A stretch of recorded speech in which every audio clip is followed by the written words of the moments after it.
computer. All right, let's start the show. Start the show. Shut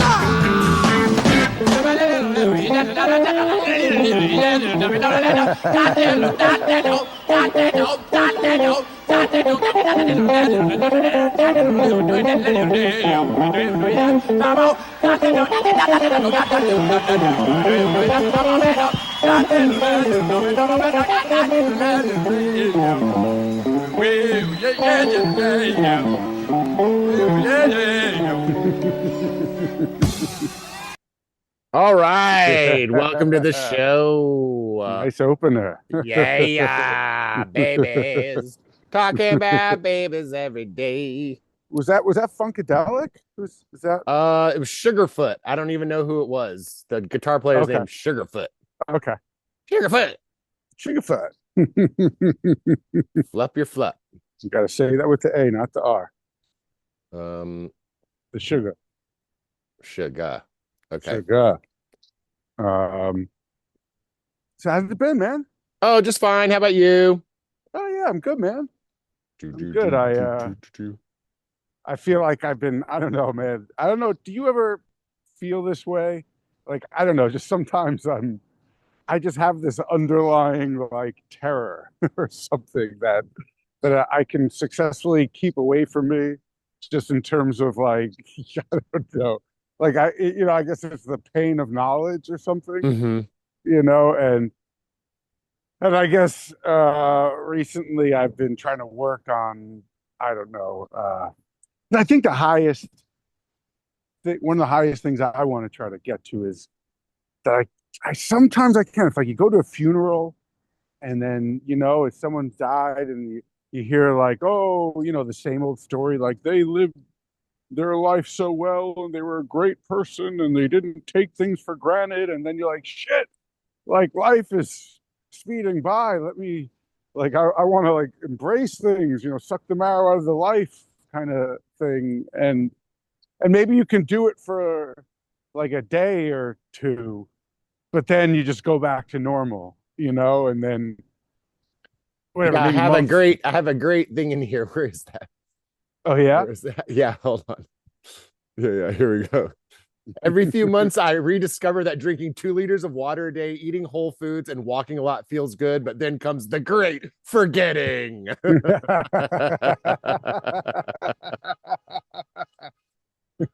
Well, you see, it's interesting because for me, it's. I mean, every single day, I do the healthy practices, like, Yes, yes. but even much more so than what that just laid out of 2 liters of water, walking, and I do Yeah. like every single day these things, and they really help. They really help, but I'm talking about like something else where I don't know about you, but there's this like No, the part of ability me. to change. I mean, for Hmm. you, that area is hard. For somebody else, that's easy, or for you, that's Hmm. easy. For someone else, that's hard. Yeah, The yeah. great forgetting that Hmm. we maintain our neural structures. We resist changing them because that's like work and burning calories and shit.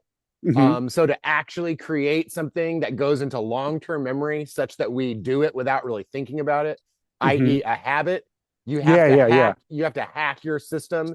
You've got to do it every day for 3 weeks straight, or Yeah. or it's going to have to be some type of like apocalyptic, absolutely terrible PTSD inducing event. And then you'll never forget that either. Yeah. It Yeah. needs to be tied to emotionality, or it Hmm. has to be every single day because we resist brainwashing. It actually is Yeah. the sign. Yeah. You can't just brainwash someone in one day, but if you're Hmm. consistent over 3 weeks, you can. Yeah. Yeah. You Yeah. got to put a lot of work into it. Yeah. And okay, so let's go with that because honestly, that's something I arguably thrive at. I'm like really good and that's something that I think is exceedingly rare and and I wasn't always good at that, but it's something in recent years I've been like really good at. Mm. And Then I why mean, do you think the other thing resists so hard? because I'm saying it's like it's something that's even I don't know what the right I was going to say even bigger than that, but it's or more macro than that. Uh, whereas I'm able to make certain habit changes. Whereas, I mean, so, like Steph always says to me, she's like, "You are so rare in that way." Because to me, when I heard the Jack Cruz stuff, at first I was like, I don't know what the hell that he's talking about.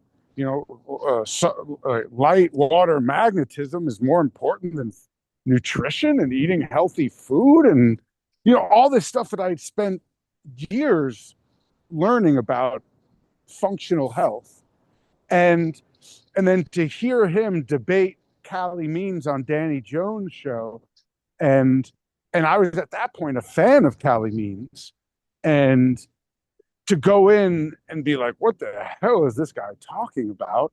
This sounds like nonsense, but some part of my instincts are saying, you know what? Like, go deeper, look into this more. And there was something about him that made me go, I don't agree with him, but he might be right. And I'm open to changing and learning from him. And maybe I'm wrong. And then within pretty short order of looking into it, I was like, all right, you know what? I'm going to try some of his recommendations.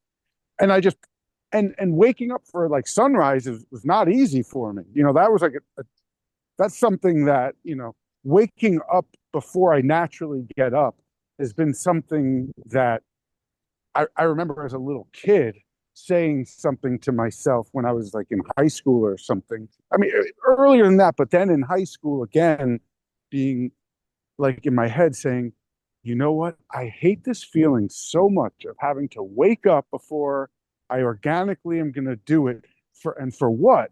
To go back in this stupid hamster wheel. And I was just like, one day I want to free myself from that, and so that made it so that I was like, all right, I'm not going to be looking for a normal job because you got to wake up really early for that shit. And I'm just saying it was something that I was really resistant to for so long. And and when Jack Cruz's recommendations were something that was, hey, you got to wake up for sunrise, I was like, oh God. Like I can't do that. But I was like, all right, I'll fucking try it. And I just committed to it. And I just did it. And then I did a number of the other recommendations he did. And it's been frustrating for me with whether it's Steph or Maria or my brothers or other people I really care about who have certain health issues. And I'm like, Maria's going through a lot of health issues right now. And it's pretty obvious to me that now it's obvious to me because I've trialed and errored it for myself. I've seen the results after trying the conventional allopathic way, typical Western medicine, and then the functional health way, which I thought was like the alternative to the allopathic way. And I guess you can say it is an alternative, but like someone like Jack Cruz made me realize like, whoa.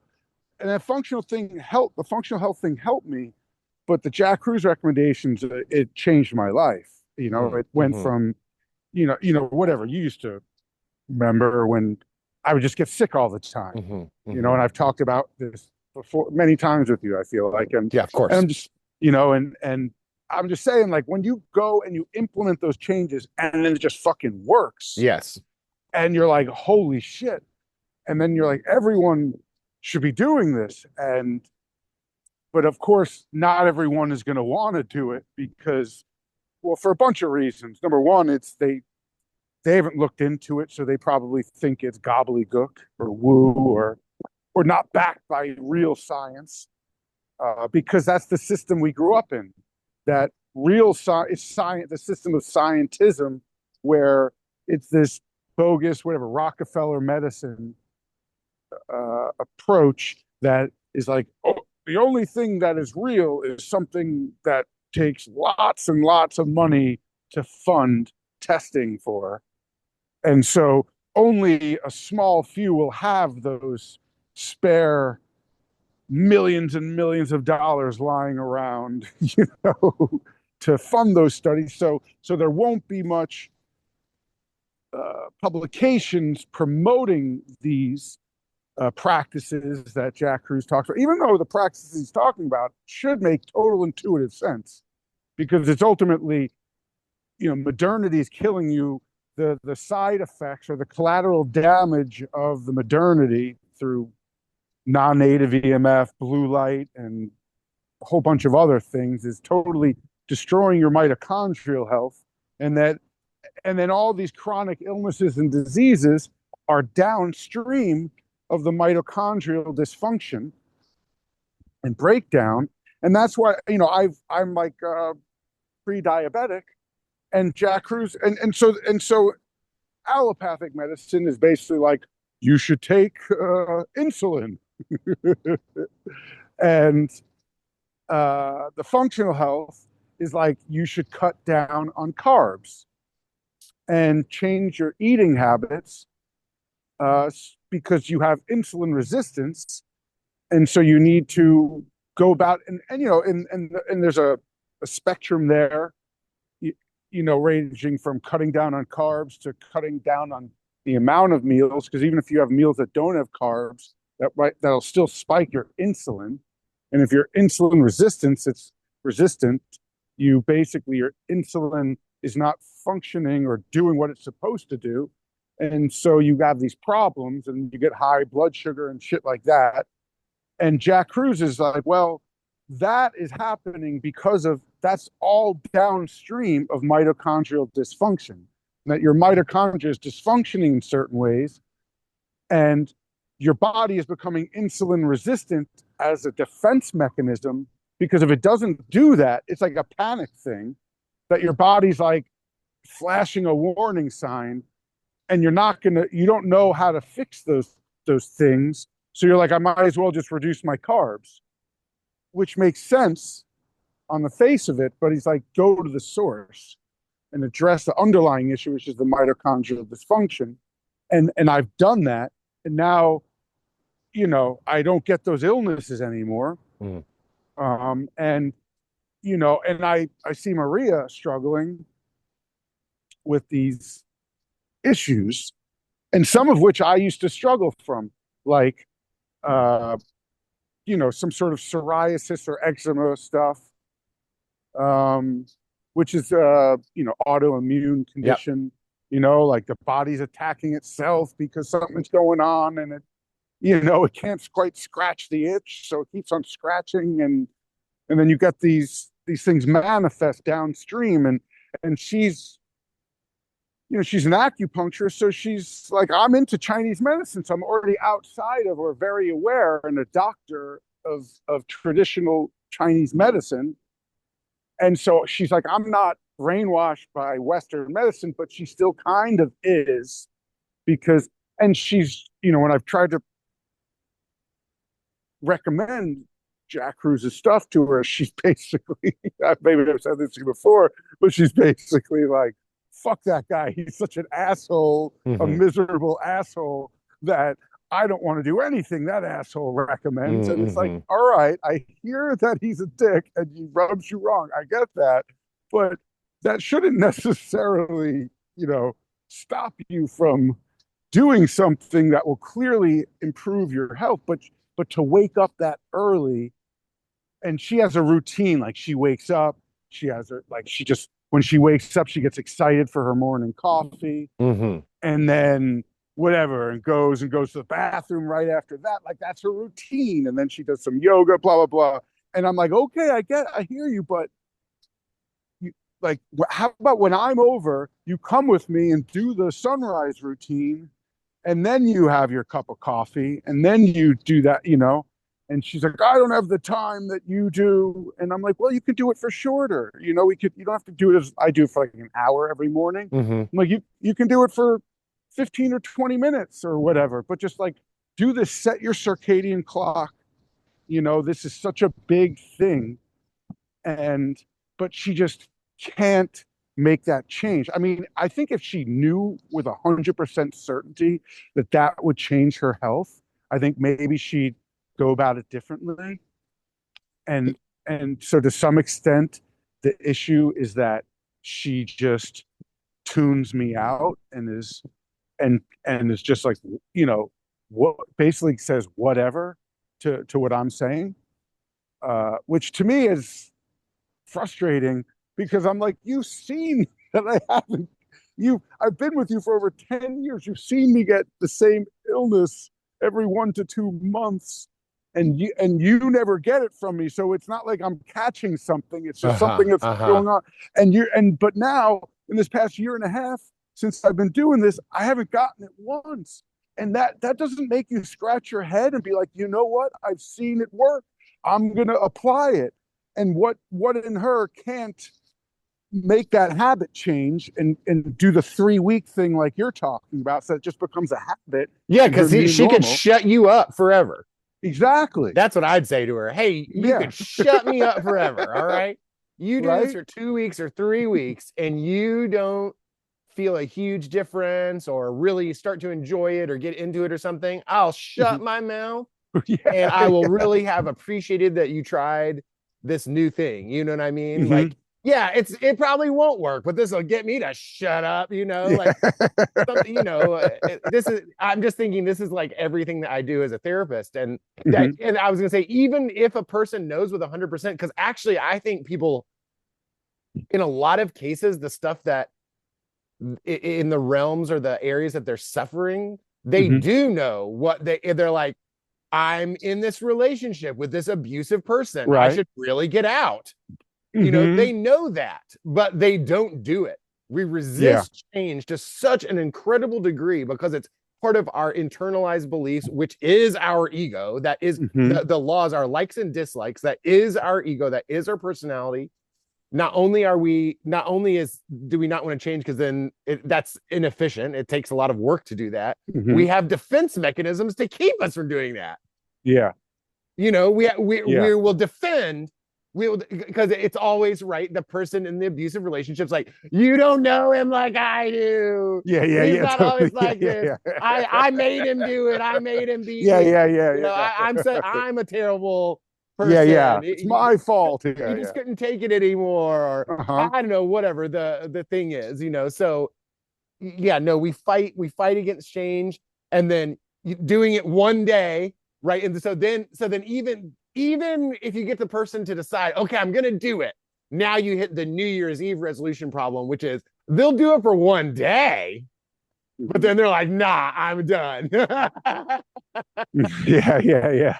They'll go like, I'm going to the gym every day this year. I'm doing it, and they go one day and then they're like, nope, never again. That was too difficult. That was too hard. Or then the next day, they get sick or they have an early morning meeting that they forgot about. It's like, well, I'll just skip today, It's so easy and classic for us to kind of know what's bothering us, but then have all of these ways to kind of not do it. Right.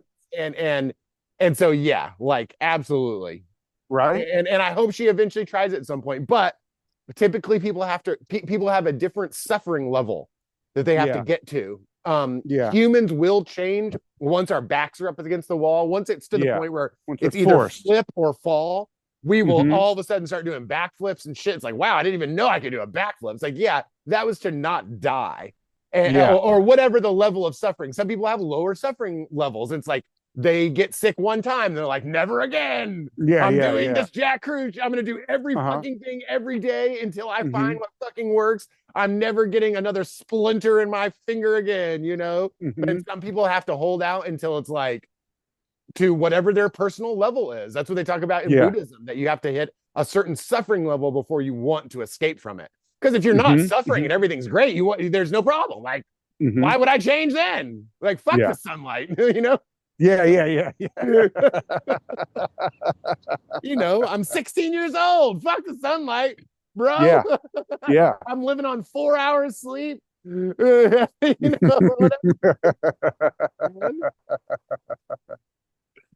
Yeah, and so I'm trying to point out that, like, I never necessarily viewed myself as particularly good at this. but it's more like Steph, because to me, I'm like, I don't understand. I vent to her sometimes. I'm like, I don't understand whether it's Maria, my brothers, or whoever, or Steph, like why they can't make these changes. And she's like, you don't get it. She's like, you just make these changes in your life and you just do it. You just take the train off the track and put it on a new track. And then that's what you just do now. And she's like, you're like a unicorn in that way. She's like, almost no one I know does that or is capable of doing that. And and so I'm just like, I don't know. Okay, maybe there's something to what you're saying. Maybe for whatever reason I can do that, and not everyone can. But this other thing isn't just like a habit, although maybe it is. But it's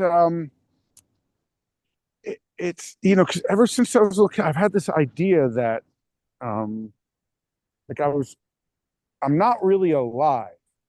What I am is I'm like on my deathbed, and it's like I made a deal with the devil or something, even though it wasn't like a conscious deal with the devil, but I made Mm, some sort of deal with God or whatever, when I mm, said, okay, well, let me just live it again one last time before I die. And it's like, okay, but you won't be able to do it differently, you know? Uh, meaning what? I don't understand that part. um, Meaning like a person might say, oh, give me another chance. I want to live life again. And this time I'm going to do things differently. I'm going to do this differently. I'm going to smell the roses. I'm going to embrace life. I'm going to, suck the marrow out of life. But it's like, if you get to live again, I'll make this deal with you, but you're not going to be able to do it differently. You're just going to go back. You might want to do it differently, but you're reliving the life. You're not getting a second chance to do it better. You're just reliving it. And you know, to experience what it was like to be a baby with your mom and dad, when things were okay with them, you know, Mm. and you were born into this loving environment before that changed to uh, you know uh, go and love Saturday morning cartoons as a little kid, because that was the only time cartoons were on, during the weekend. Uh, uh, Before cable and internet, where you can watch cartoons whenever you want. And, it's like these little things that are these special memories. I remember being 3 or 4 years old and waking up early in the morning and watching Mighty Mouse and Heckle and Jekyll with my older brother, you know, and and and just that special feeling of waking up early and watching cartoons with my older brother, because it was a rare thing that they'd be on, or to fall in love that first time, or have that first kiss, or what I'm saying, these things of life that are these special moments, uh, that but to find the you don't necessarily, you'll experience those, but you won't appreciate them. You won't be able to appreciate them the way you want to appreciate them, because that's not the offer. Because otherwise, I'm just letting you die on this deathbed. But if you really want one more shot and you want to, this is the offer. And it's like, all right, I'll take it. So you relive it, and then things in life happen, so my mom dies when I'm 16, and that was a wake-up call for me. And it was basically like, all right, you can't what have you been doing with your life? How have you been spending your time? Have you been really living your own life? Have you really been uh you know not just dancing to the beat of someone else's drum? Have you, what are your passions? What does your heart really want? And then that was when I started, I don't know, going another way. and and got into like music and writing and poetry and shit like that, you know, and and I call it like my BCAD in my life, where before that I was a very like, I don't know, kind of like self-disciplined person who I in many ways that it kind of came somewhat easy to me, but then I was like, fuck that, that doesn't bring me happiness, I want to go for this other thing. And that's when I don't know, started smoking weed more and and getting into like stream of consciousness writing and improv and music and I don't know, all these things that was like the opposite of what I had been, you know, which was a very regimented person. And then just like letting it go and going, becoming a more laid back and freewheeling person. Um, and that's something I'm proud of. But at the same time, I have to admit that uh, I've never quite been able to sustain that funeral mentality of of you know, embrace each day because you don't know if it's your last.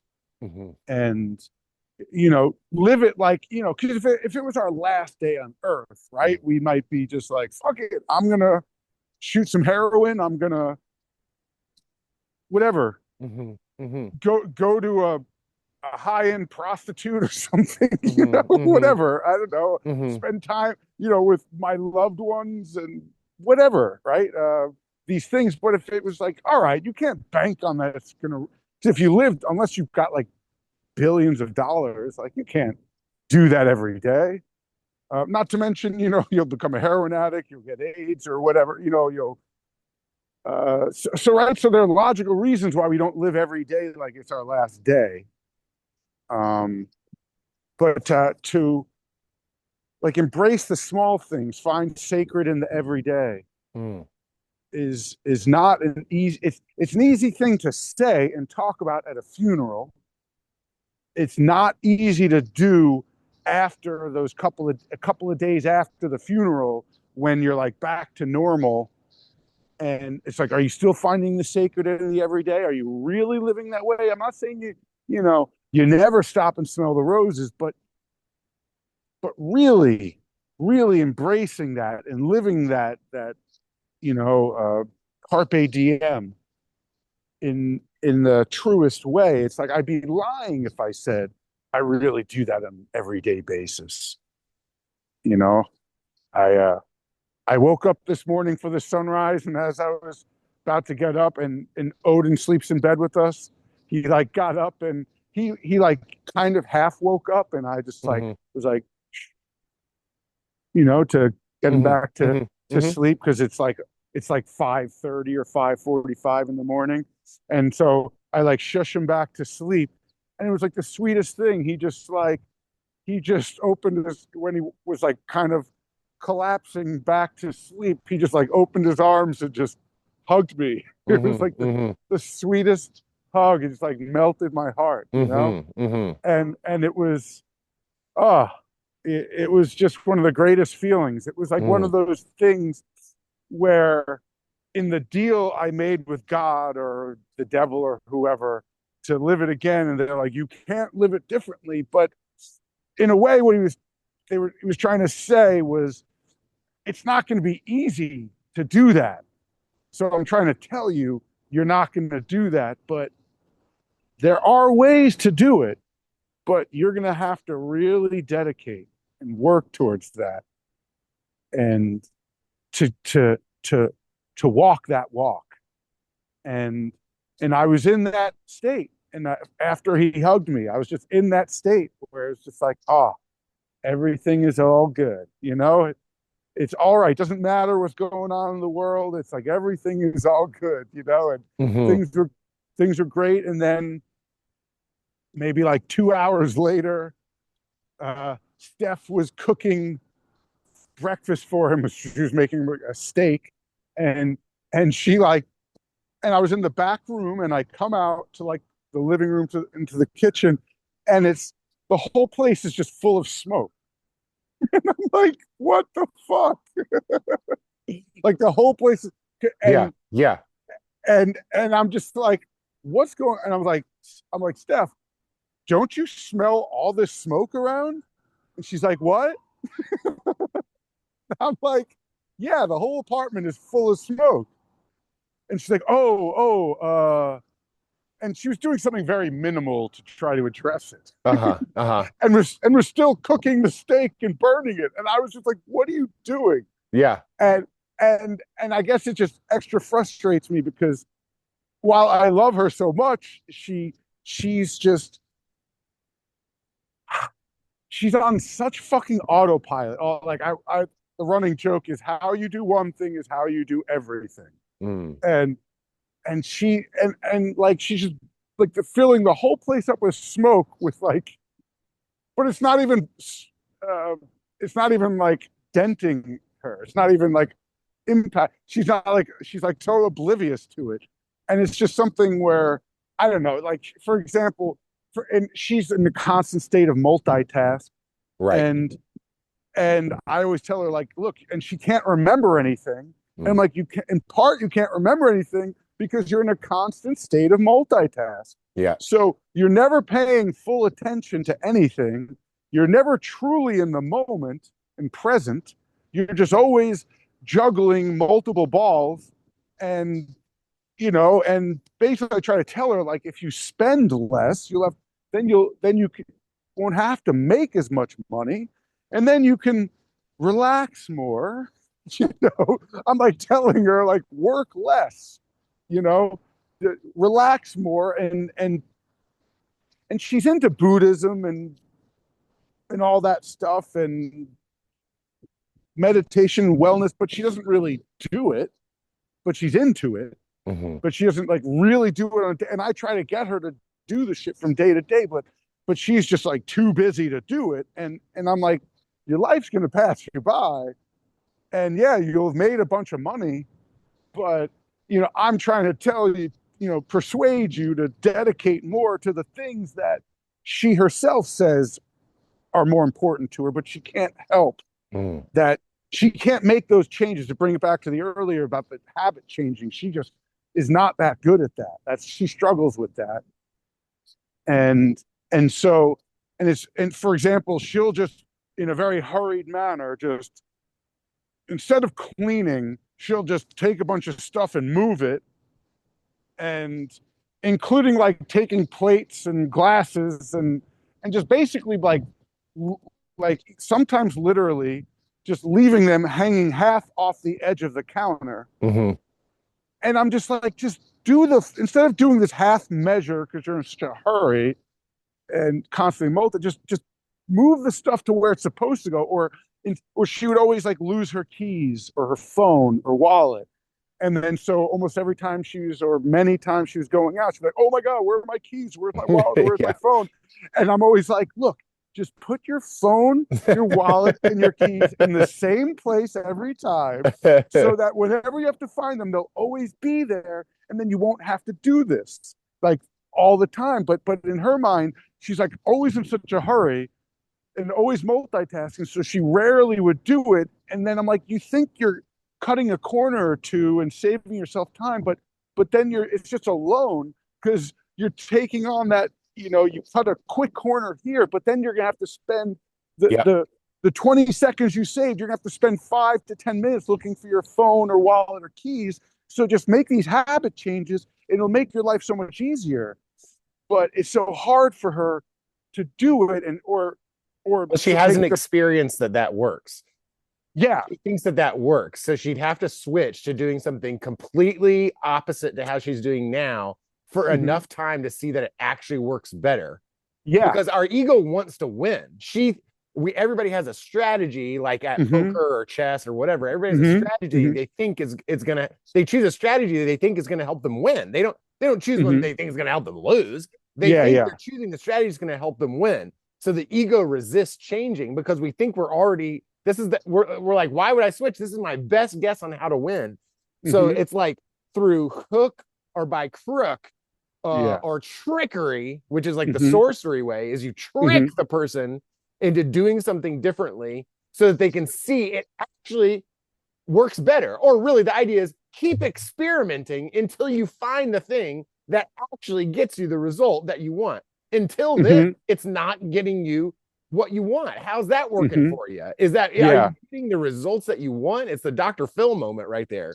Hmm. How's that working for you? You know? Yeah. And it's Hmm. like, oh, wait, this actually isn't getting me the result I want. But again, that's back to the whole change thing. We resist change, you by Hmm. hook or by crook, or you got to trick somebody, or just sometimes randomly, someone, they go camping and they realize actually the amount of time they're spending on their phone is actually stressing them out, and they didn't realize it. They thought Hmm. that the dopamine hits were like really nice, and they are, but they're forced to not be on the internet for a couple of days, and they feel so much happier. And it's Right. but they weren't going to do that on their own. Like, you want me to stop Yeah. using my phone for 2 days? Like, go fuck yourself. Totally. Well, Totally. and that's been the way that now a lot of people start their days, and I have no issue with that. The issue is trying to regulate dopamine. And I was just watching a video the other day that now with modern life, we get more dopamine spikes, Uh-huh. as opposed to what used to happen, which was you get up. In terms of, like, if you look at like tribes, you look at like Hmm. old school human beings, Hmm. you get up, you would do your chores, your work of the day first. Then you'd eat lunch or take a nap or some shit like that. Then you Hmm. get up, and now you start to have free time, and that's going to move into nighttime when everybody's going to start to hang out, and you have your a fire, and you're singing and dancing and blah blah blah blah blah. That there's Hmm. kind of a buildup in the amount of dopamine that you're getting each day, Hmm.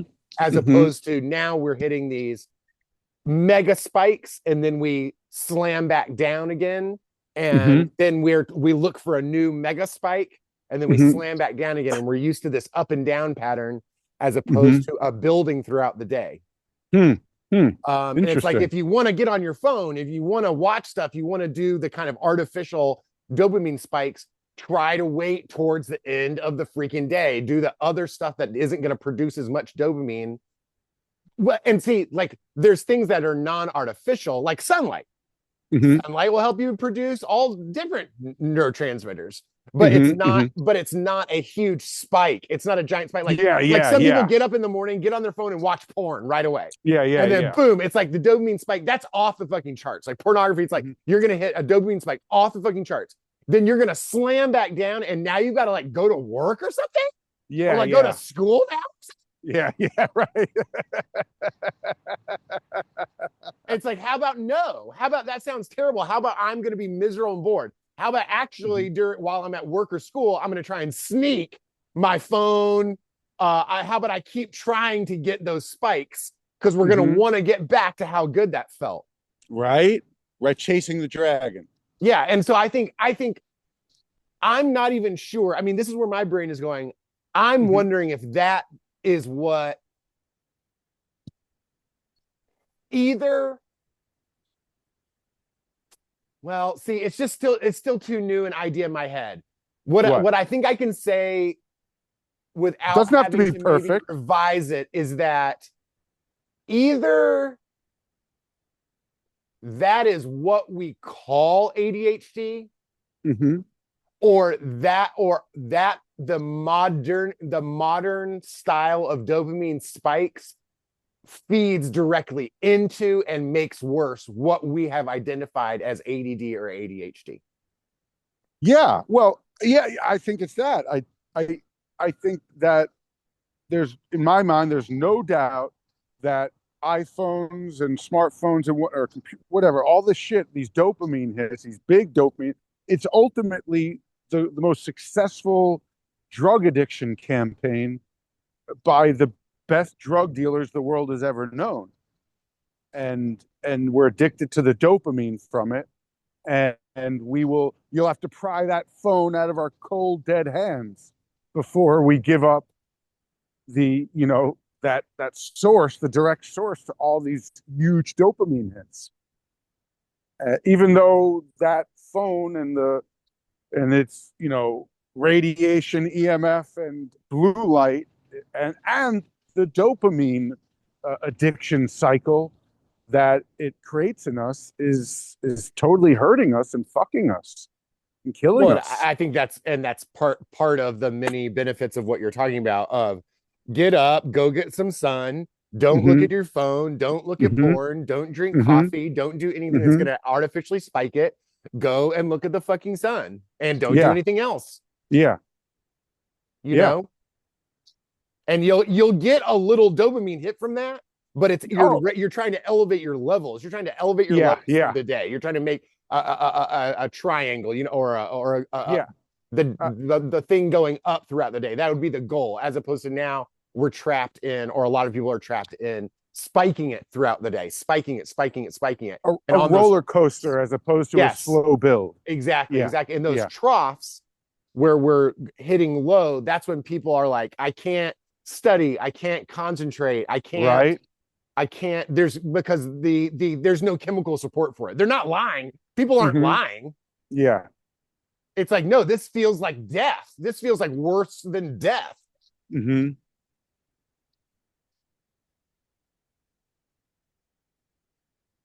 Yeah.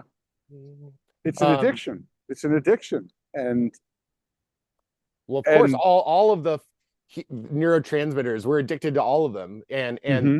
And what I've seen, I have a neurotransmitter model that I tried using as I've been a therapist, and I've maybe had like one or two people like jump on the train, so it's basically useless. But there's Mm-hmm. 4 positive neurotransmitters. When we are getting all 4, we Mm-hmm. are we will be happy, or whatever. We will not have an issue.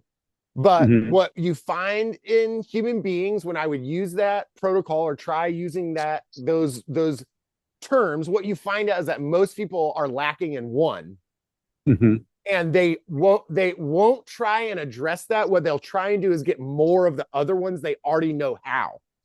Mm-hmm. And so it's like you've got the 2 relaxing ones and the 2 uppers. Okay. And basically, so and so most people are either going to be they're going to be like type A, get a lot of stuff done, and therefore they won't prioritize getting sleep and rest and relaxing and da da da da da. Or a person will tend towards I don't want to do anything. I just want to relax and not have to like do anything. And so they'll prioritize the serotonin and oxytocin as opposed to Mm-hmm. the dopamine and the workout one, the endorphins. Yep. So it means telling the type A person, oh, you got to chill out and get more sleep and stuff like that. And they're like, how about not? Or you're telling the person who's just like chills out and doesn't want to do anything, you need to get some dopamine. You need to make a to-do list and do some shit to get some dopamine. And they'll be like, that sounds like a fucking nightmare. Like, how about you go fuck yourself? Yeah. You know? Yeah. Yeah. So again, it's that we resist. Our personality is a certain strategy. We think it's the best one in terms of to win. But then that keeps us from testing out that statement. We should be Mm-hmm. testing that out. We should test it out. Or with a type A person who I say, look, you need to work on relaxing your stomach, getting more sleep. They're going to be like, no, that sounds terrible. How about I just try and make more money or something? Yeah. And I'll be Yeah. like, hey, have you noticed you're in therapy right now? Yeah. You're here for a reason. Yeah. Yeah. Something's not right. You're not happy about something. Yeah.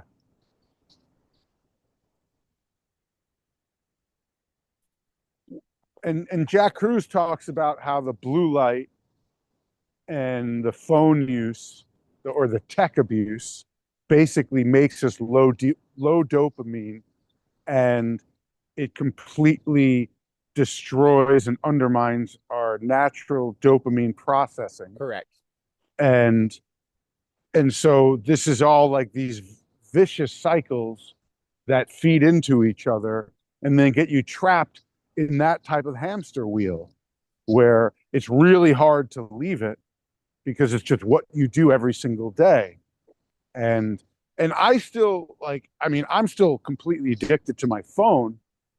But personally, one of the things I've done, and this is very much, you know,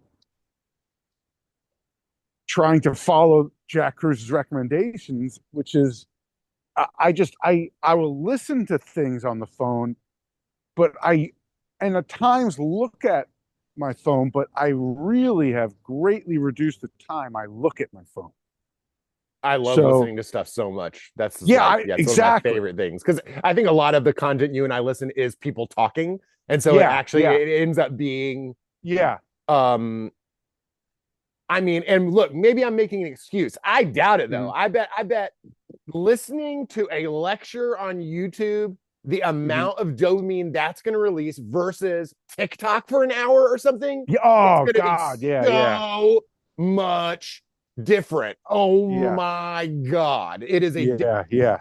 of stimulation. It's still very stimulating. I enjoy it, but it's a different sensation scrolling through Instagram or TikTok or stuff Hmm. like that. That's a different, that is a whole other, it's not going to hit the porn level, Total, yeah. but it's in between. It's going to be in between. That's for sure. It's like smoking weed versus doing crack or heroin. Exactly right. Yeah, Yeah, yeah, yeah. absolutely right. Yeah. Yeah, both are a drug and both have addictive Mm-hmm. aspects to them, Right. Right. but one is like Yeah. more mentally addictive. The other one is like, you know, it gets so physically Yeah. addictive that it's like, good luck kicking that, you know? Right. Only one of those is going to make you pimp out your grandmother or something, you Yeah, know? yeah, exactly, exactly. Uh-huh.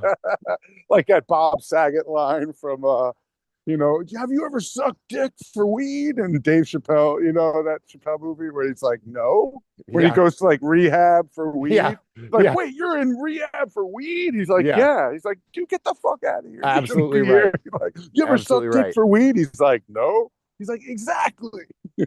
Yeah.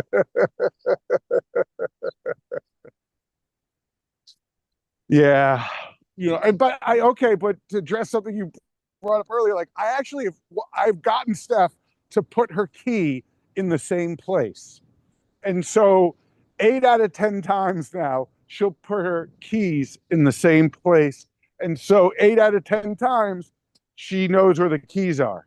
You know, there's still Yes. 2 out of 10 times where Sure. she's like, oh, I did you move my key? I'm like, no. She's like, oh, don't worry, I'll find it. I'm like, all right, all right. But it was just, I guess it was just so weird today, this morning. It just so pulled me out of the zone. I was like, are you serious? This whole place is just full of smoke, and you're just still cooking. You know, she's like, I turned on the little fan on in the microwave. It's like, like this whole place is fucking full of smoke Oh now. my And I'm gosh. just and bigger picture, I'm just like, come on, like you need to make these changes to model for our son more, because you want our son to be a certain way, but what you're basically saying to him is do as I say, not as I Yes, do. correct. And he's smart enough and he's picking up on that, and he doesn't respect you. Oh, they're the You know, ultimate because bullshit detectors. right. That's what held me back for about 2.5 years as a kindergarten teacher. Look, I taught kindergarten, bro. Like I got to a point where I could control 25 to 30 kindergartners by myself. Yeah, yeah, But that's it took crazy. 2.5 years of failures, of Mm-hmm. stress, of leaving the school to go cry and walk around the fucking block in Harlem, Upper East Mm-hmm. Side of Harlem. Uh, Yeah. oh my God, bro, it was terrible. But that was the lesson. That is what I learned, was that one, they're the ultimate bullshit detectors. I was saying one thing and then doing another, and this is Mm-hmm. my classic example. But this was like the thing that made it click for me. Mm-hmm. So typically, like in a classroom, you have rug time where you're teaching a lesson, and then you have table time where you're sending them to the tables to do an activity, right? And then Okay. sometimes you'll do another rug time at the end to kind of like wrap everything up or do a discussion Mm-hmm. or something like that. Okay. So one of the like really important parts with a teacher is the transition is going from the rug to the tables and tables to the rug. That's really Okay. important because like with kindergarten, from like most ages, that's when kids are gonna like fuck with each other or like Mm-hmm. shove each other, or it's gonna get really Mm-hmm. loud and they're gonna have Mm-hmm. to like calm people down again Mm-hmm. or whatever. Okay. Mm-hmm. And so you have to have like directions for it. And so I would say, okay, when I count to 3 or clap my hands or whatever, we're going to move from the rug to the tables silently. And I would use that word silently. Mm-hmm. And then they'd move. And if they did it quietly, I would let it slide. Mm-hmm. And I didn't see the problem. And it took me a couple of years to see the problem. Mm-hmm. What have I just shown them? My words mean nothing. I said we're going to move from the rug to the table silently, but then a few of them make noise or talk or whisper something. I overlook it and move Mm-hmm. forward. Why? Is it because I'm a bad person or something? No, that's pretty good. That was pretty good, Mm-hmm. actually. They were cool. Mm-hmm. They're at their tables now. It's time. Let's move forward. Mm-hmm. Right? But is that the right thing to do? No. The right thing to do is, oh, whoa, hold on. I said, and notice, it's like I can hear it happening right now. 0 emotion in the voice. So now I have to correct. We need to practice and correct. That Mm-hmm. have to have no emotion. That was the other part that was, but that was like deep. That was like deep emotional, like childhood trauma fucking work to be able to give a correction without any emotion in your voice. Yeah, huh? Like, oh, I said silent. That was good. It was quiet, but it wasn't silent. Come back to the rug. We need to practice this again. I.e., what I say is actually what I'm going to hold us to. Now, here's the flip side of that. The flip side is that it doesn't have to be silent. And so I was like, why am I saying silent when actually I don't give a fuck if it's actually silent? What I want is quiet. So then the real part was I have to, whatever I say, that's what I have to back up. So then I let go of the whole silent thing. I don't care. It needs to be quiet. And as long as it's quiet, then excellent. And silent, maybe that's going a little, maybe that's going a little too far. Now, if that's what you fucking want as a teacher, then fine. You say silent, and then you got to practice that motherfucker until they're silent. You can get there. It's no problem. But you're going to have to address it. You're going to have to, even if they do really well, if one kid makes a fucking noise, then the whole class has to re-practice again until it's fucking silent. So first it was realizing I was letting things slide with my words. I wasn't, what I was saying was not actually what I was doing.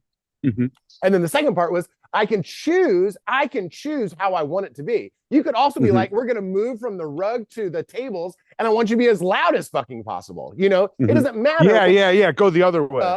What you say. And so, yes, and it's so difficult to do that. And I'm what's called an enabler. So basically you're either an enabler or a negative controller. So either as the child makes a mistake, you're going to get down on them. I told you, you always fucking do this. You always mess up. Go get back to the fucking rug. And they're freaked out. You've turned off their prefrontal cortex. They're not learning anymore. Or you're an enabler, which is me. You're an enabler, which is like, I told you silent. It was quiet. That's good enough. I'm going to overlook because it's close enough. You're an enabler, and everybody is on one of those two sides, just like with the neurotransmitter thing.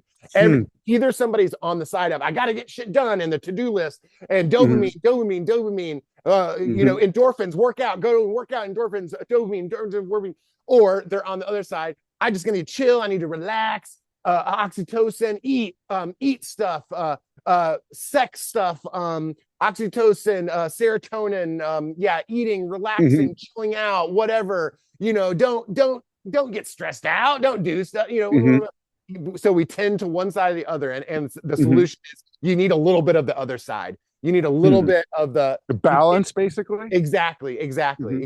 Once we seek balance, our system seeks balance.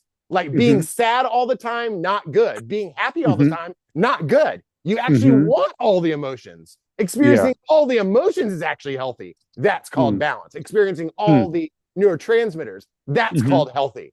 That's called balance. But our personalities tend towards one or the other, or that's what I found. I haven't met anybody, myself included. I'm not trying to, like, it's obvious. I go towards serotonin and oxytocin. I don't want to make a to-do list. I don't want to make a schedule. That sounds like a nightmare. But when I do those things, I feel really fucking good because I'm finally getting the shit I was not getting. I'm finally getting the chemicals I wasn't getting.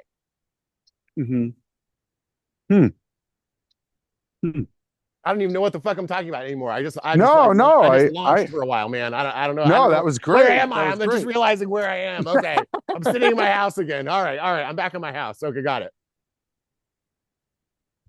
For a minute there, I lost myself. I lost myself.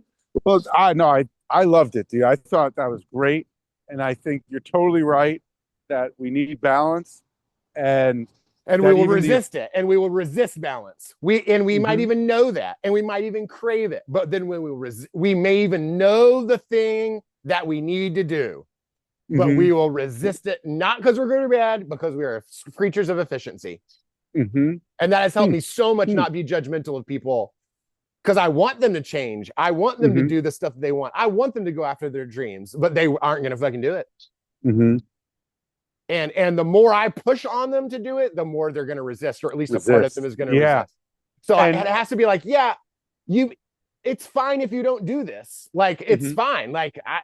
It's your call. It's your decision. And if you do it, mhm, great. Let's talk about what it was like. If you don't, great. Let's talk about what it was like not doing it. Like, mhm, okay, because again, people have a limit of suffering. They have, if they're not changing, they haven't reached their limit of suffering. They need to suffer more. Suffer more mhm, then. mhm, That gets people's attention sometimes. mhm, Like, oh, mhm. you haven't suffered enough to change. It's not bad enough yet. Exactly. No, which is what we were talking about before. Some people Yes. need to have their back up against the wall in order to make a change. Yeah. What do you Exactly. Well, call it? Like everybody, dip? What do you everybody. call it? Dip or flip or something? Or Yeah, flip or die or something. I can't remember. okay, Flip or okay, fall. flip or fall. Okay.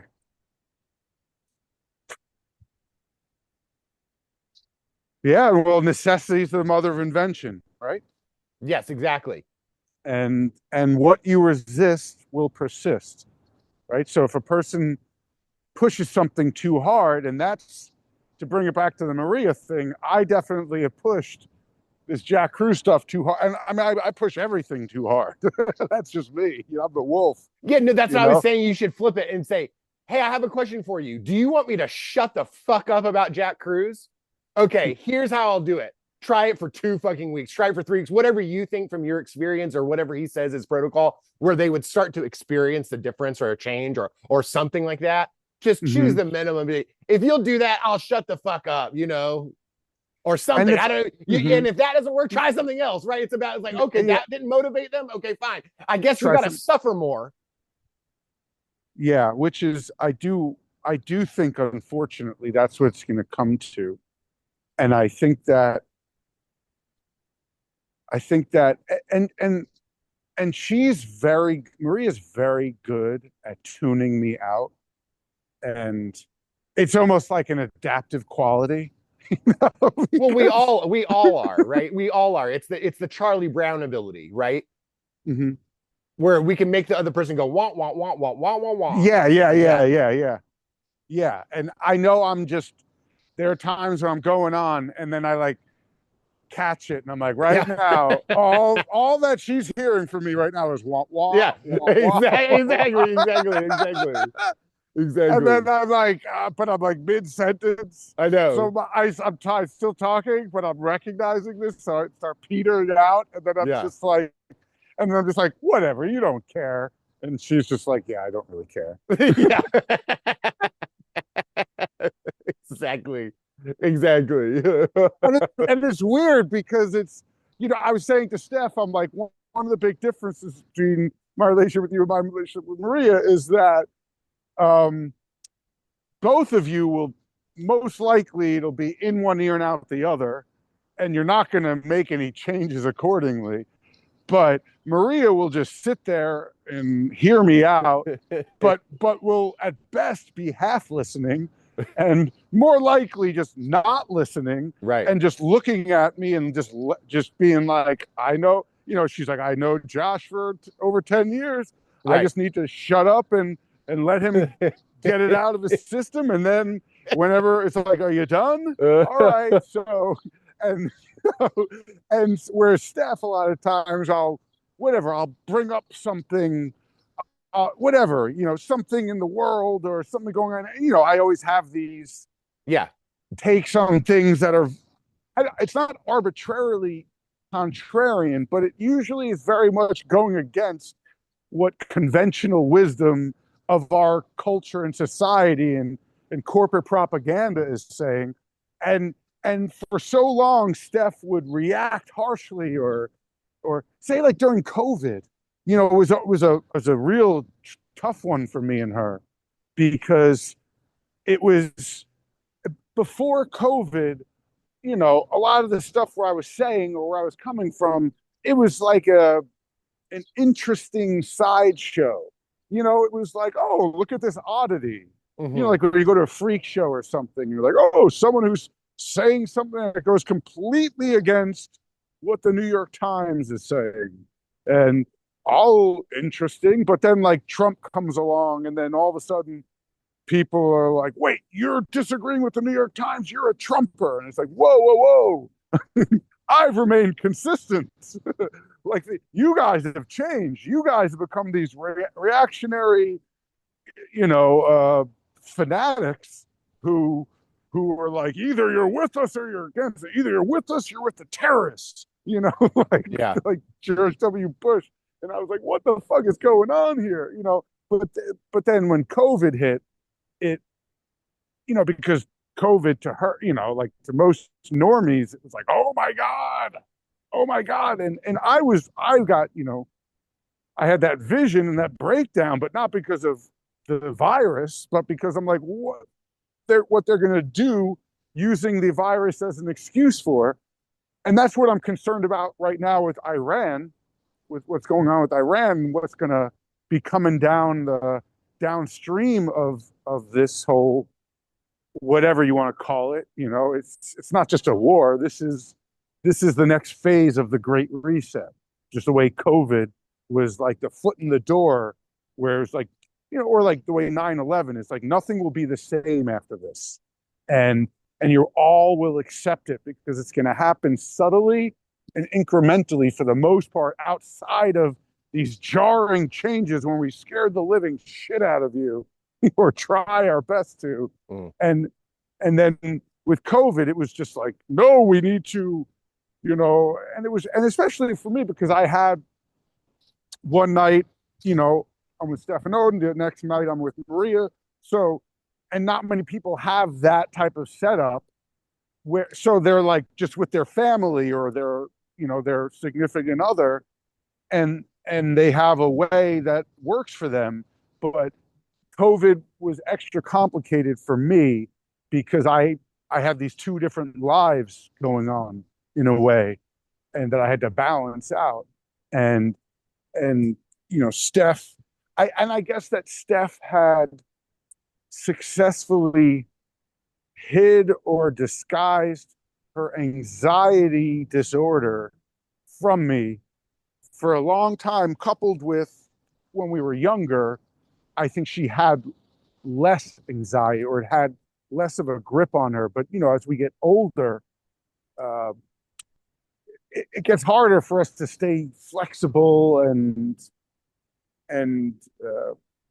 we get very rigid, generally speaking. It's rare to find someone as they get older, they become more flexible and less rigid and less set in their ways. Which is And that's so sad. I mean, I feel like, yeah.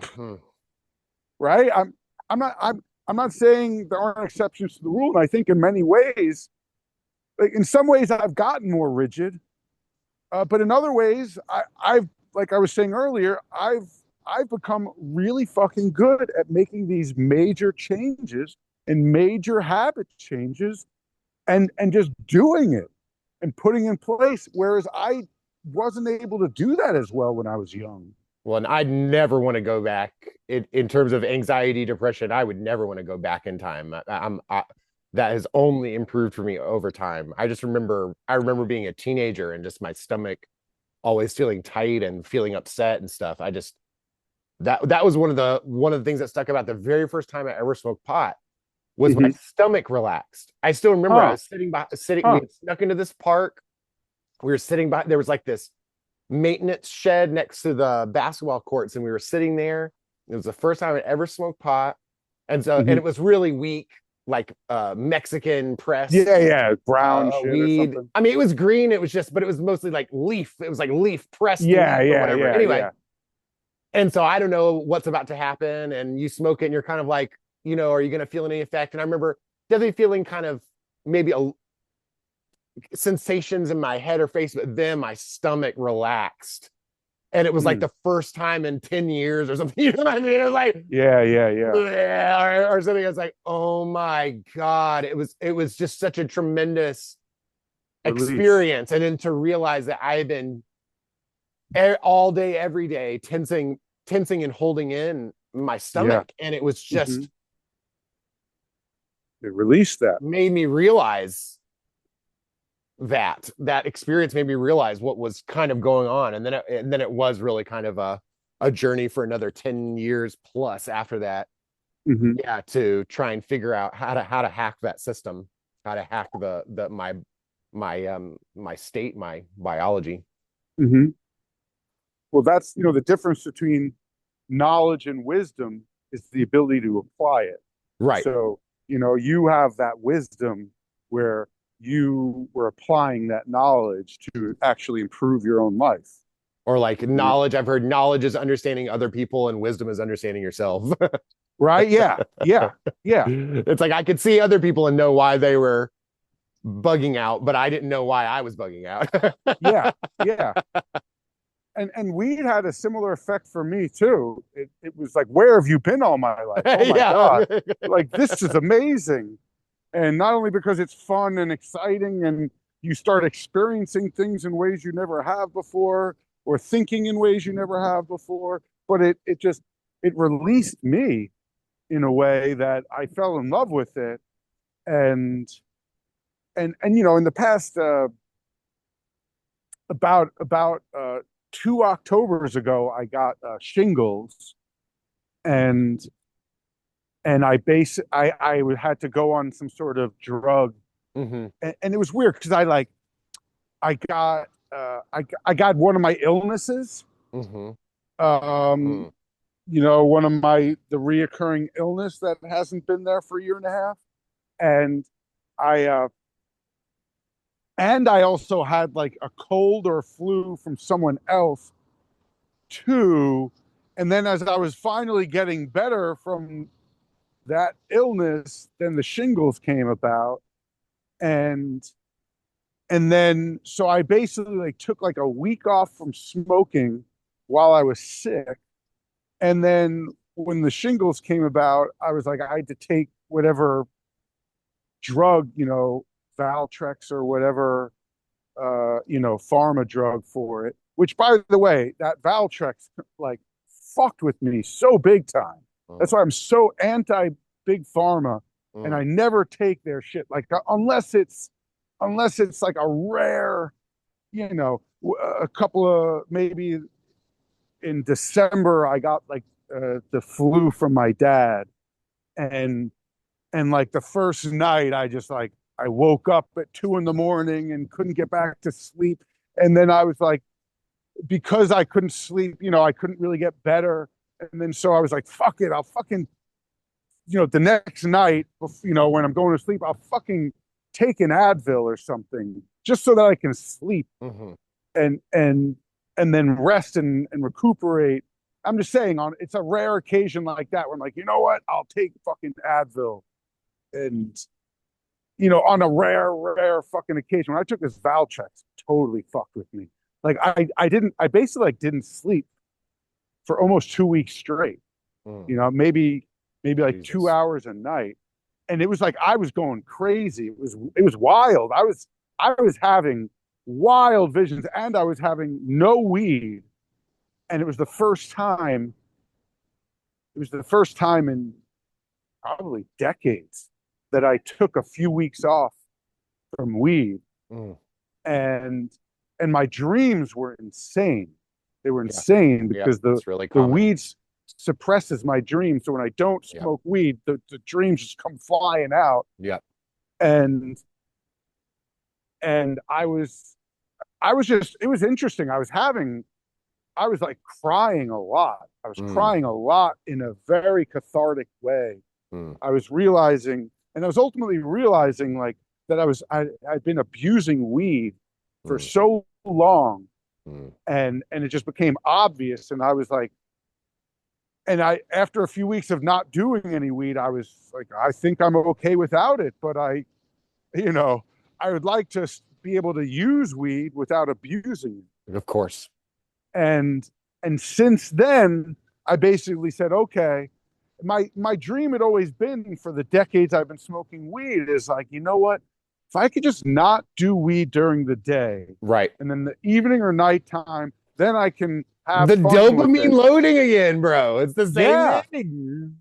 exactly. Because you get your Exactly. shit done, do everything, deal with everybody, and now it's nighttime, and you can just ride the hog. It's like, let's go, Yeah. let's ride this hog, Yeah. baby. Exactly. Exactly. It's like Well, that's what humans did for hundreds of thousands of years. right. That's what we did. You get your shit done, you do your little bit of gardening or farming, Hmm. hang out with people, blah blah blah, and then nighttime, time to party. Now Yeah. you light a fire, you cook dinner. If you've got Hmm. food, you're gonna sing, you're gonna dance, smoke some tobacco or marijuana or a Hmm. combo of the two, or Hmm. what, you know what I mean? Yeah, Hmm. that's what we did. Yeah. Yeah. And I basically I said, okay, this is what I'm going to do. I'm going to not smoke during the day, which is, for a lot of people, that's not that hard to do because they have a day job. And so they can't get high Mhm. during their There's day a job. reason. There's a reason. There's an outside reason. Yes. Yeah, Yes. It's not based on exactly. just decision. Because a Yeah. lot of And people on their day off, they're going to wake up. It's time to wake and bake, baby. yeah, exactly. Exactly. But for me, I would have days off.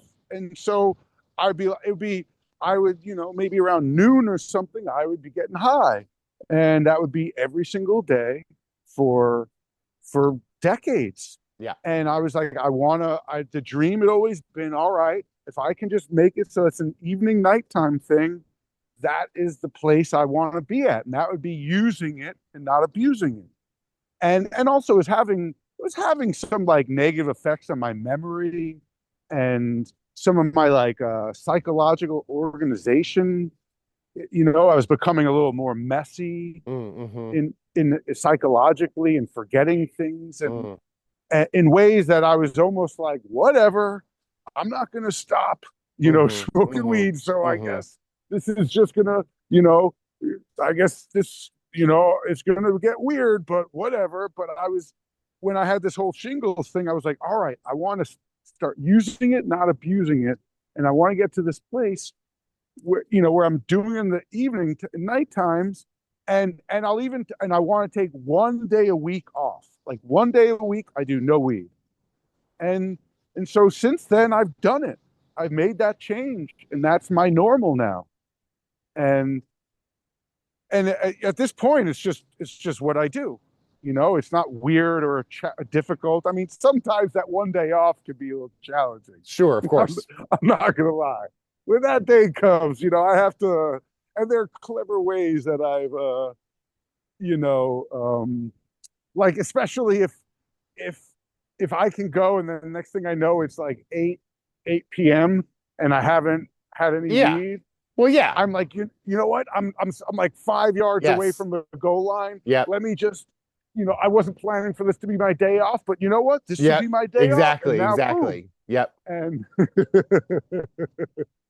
Yeah. The uh, timing for me, it was partially the timing, but the bigger thing for me was if I was using it, if I was using marijuana to try because I was feeling upset, yep, yep, that was the issue. If it was yep. because I was bored, but really it was more about like I'd get off work and I'd want to smoke so that because I'd be pissed and tired and annoyed about having to be at work all day. And so it was like Hmm. a way to like try and erase that feeling of having been at work. Or if I was Hmm. upset about something or worried or anxious about Yeah, something or whatever, using it for that yep, was the thing I had to change because it's like, wait, if I smoke pot and then practice a guitar for 3 hours, I don't feel guilty about that. yeah, yeah, yeah. I Right, don't feel right. bad about that. You smoke some weed and then watch an awesome movie. Oh shit, that was fucking Yeah, awesome. You know what I mean? yeah, Like when I was using it to increase my enjoyment of activities, okay, Mm-hmm. awesome, no problem.